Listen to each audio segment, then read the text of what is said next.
Zee 24 तास एक पाऊल पुढे। ठाण्यातल्या अनधिकृत बांधकामांना विभागाच्या जमिनीवर असलेली अनधिकृत बांधकामं पाडणाऱ्या वनाधिकाऱ्यांच्या कामात आव्हाड यांनी अडथळा आणण्यासाठी 2011 मध्ये फोनवरून अर्वाच्य भाषा वापरून कारवाई करणाऱ्या अधिकाऱ्यांना धमक्या दिल्याचं या पत्रात म्हटलंय।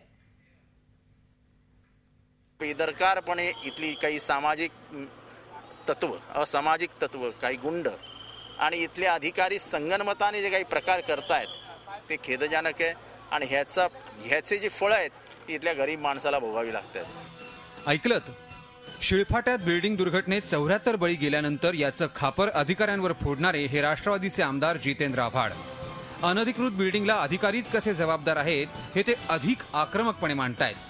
पण याची दुसरी बाजूही आम्ही आता तुम्हाला दाखवतो। ही दुर्घटना घडली त्याच परिसरात जेव्हा 1.5 वर्षांपूर्वी वन खात्याचे अधिकारी अनधिकृत बांधकाम रोखण्यासाठी गेले तेव्हा याच आव्हाड महाशयांनी त्यांना अर्वाच्य भाषेत रोखल्याचं पत्र खुद्द वन खात्याच्या अधिकाऱ्यांनीच अप्पर सचिवांना पाठवलं होतं।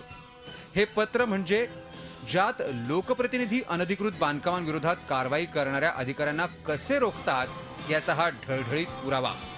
याबाबत आव्हाडांना विचारणा केली असता त्यांचं उत्तर हे असं आहे। प्रशासनाने देखील विचार करा ना, तुम्ही झोपता का? म्हणजे तुमचे अधिकारी पैसे घेणार, तुम्ही संगनमताने ती बिल्डिंग बांधणार आणि अंगावर आल्यावर तोडायला जाणार, असं कसं चालेल?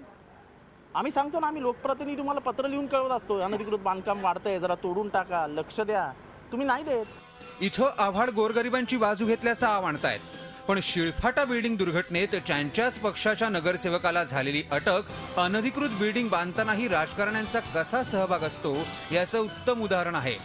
म्हणजे बिल्डिंग बांधताना बिल्डरला अभय द्यायचं आणि त्यात रहिवासी राहायला आले की सर्वसामान्यांच्या बाजूने उभं राहायचं असं नाटक करून अधिकाऱ्यांना रोकायचं आणि त्यातून व्होट बँकेचं गणितही पक्क करायचं, अशी ही सगळी साखळी आहे। आणि एखादी दुर्घटना घडली की पुन्हा अधिकाऱ्यांवर खापर फोडून आम्ही नाही त्यातले हे सांगायलाही ही नेते मंडळी मोकळीच। झी 24 ताससाठी ब्युरो रिपोर्ट, मुंबई। झी 24 तास एक पाऊल पुढे।